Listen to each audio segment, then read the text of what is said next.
My name is Hanneli Slabber. I'm the country head for South African tourism in India. Why this roadshow? This for us is a very, very important roadshow. We come into India every year. This is our 12th roadshow. It is the biggest roadshow for many tourism boards. We have 63 products on the ground. They represent the 60,000 product that we have in South Africa. And we will do about 1,000 trade over the 4 days. We were in Bombay on Monday, followed by Ahmedabad, then went to Bangalore and finished today in Delhi. What's new? We have a plethora of new product on the market. What we've done, we have this 5-year plan for India. So in year 1, we fixed all the hygiene issues. Visas, food, all those things, tick the box, people are happy to travel. And then we came up with a Made in South Africa for India campaign in our 2nd year, talking to the South African product directly. And we did do certain permutations until we then learned that it's actually not. What we need to do is do made for Delhi in South Africa, made for Kolkata in South Africa. That working in India is really like working in 29 different countries, all in one big country. So what you'll see on the floor today, there's permutations for every single region that you're working on, and that has gone from accommodation on the one side all the way through to food, restaurants, adventure activities. South Africa is the best tourism destination that guarantees you an absolutely awesome time. What surprised people when they come to South Africa is the comfort of traveling, the fact that they can speak to everybody, the fact they can eat everywhere, but the combinations of activities that's available. So you can be in the middle of the city and you can do adventure activities.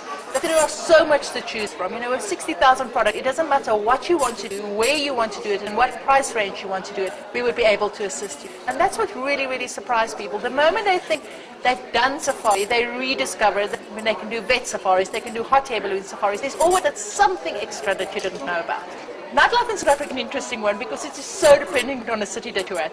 When you are in Cape Town, you know, you get a cosmopolitan world view. You have bloody Bollywood clubs over in Montreal, you know, so people like the fact that they can try out the different clubs on offer. When people come into Johannesburg, the one thing they say about being in Joburg is how cosmopolitan Africa it is. How much they enjoy going into South Africa and into Johannesburg, into the nightlife, and hear the different accents out of Africa. When you hear French, it's Côte d'Ivoire French, it's not Paris French. And how many of those nationalities have actually opened in nightclubs in South Africa, where Indians come to South Africa and they get exposed to music and entertainment from areas that are not normally on the bucket list. You know, if they want to learn a little bit more about Mali, a little bit more about Senegal, I love the fact that they can come into the nightlife in South Africa and experience all of that. We do work on modes and nodes in South Africa where the nightlife is all very centralized. So you can go to a restaurant and a club, everything in the same area. You can walk between 2 venues, which have made it a lot easier for us in terms of tourism movement. Mass travel in South Africa is very, very big. 50% of the market that we cover at the moment is about incentives. We've seen a whole lot of different trends in our mass market.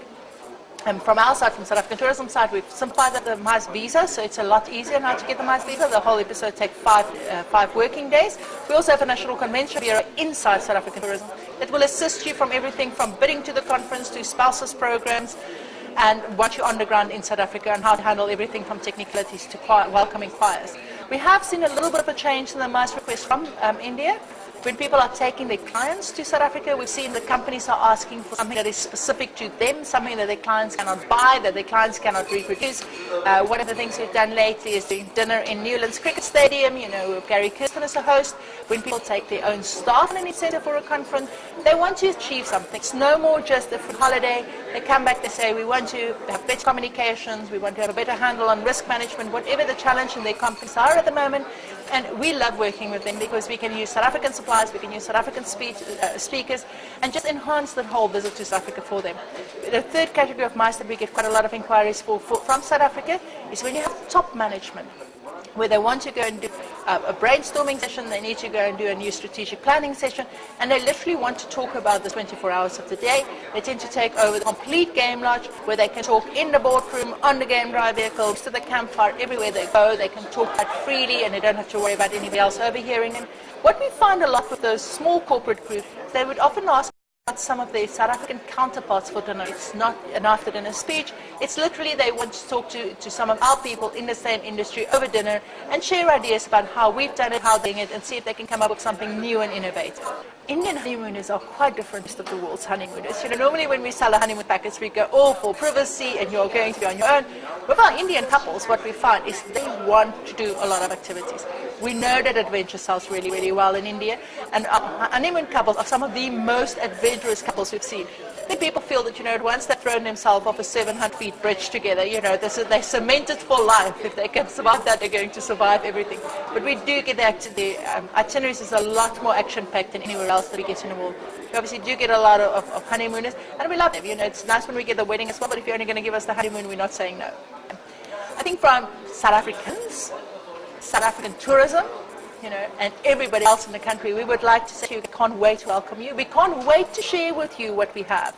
We have this incredible amount of tourism products in the country, and so much of it is based in nature and in earth.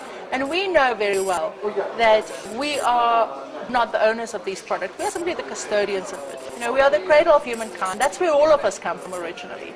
So what we'd like to say to our Indian travelers is come home. Originally you're from Africa. Come and see where you're from. And we guarantee you are never going to want to leave.